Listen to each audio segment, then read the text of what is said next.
Back to news. నిరుద్యోగులకు good news చెప్పారు CM Revanth Reddy. Police శాఖలో త్వరలోనే మరిన్ని ఖాళీలు భర్తీ చేస్తామన్నారు.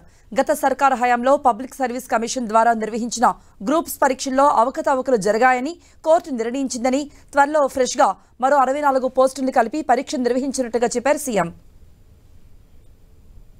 తొందరలోనే పోలీస్ రిక్రూట్మెంట్ బోర్డు నుంచి ఇంకొక 15,000 ఉద్యోగ ఖాళీలను కూడా భర్తీ చేయడానికి ప్రభుత్వము అన్ని రకాల ప్రయత్నాలు చేస్తుంది. రాబోయే 15 రోజుల్లో ఎంతో తొందరగా వీలైతే అంత తొందరగా 15,000 పోలీసు ఉద్యోగ నియామకాలు కూడా ఈ ప్రభుత్వం చేపట్టబోతుంది.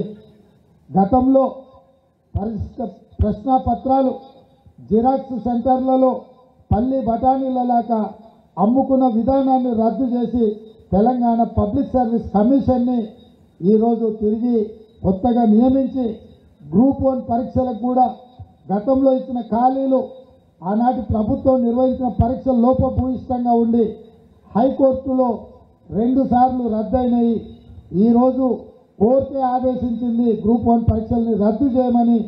ఇంకా కొన్ని దాదాపుగా 64 అదనంగా ఏర్పడ్డ ఖాళీలను కూడా కలిపి ఈరోజు కొత్త నోటిఫికేషన్ ఇచ్చి గ్రూప్ 1 పరీక్షల్ని మళ్ళీ నిర్వహించాలని నిర్ణయం తీసుకున్నాం.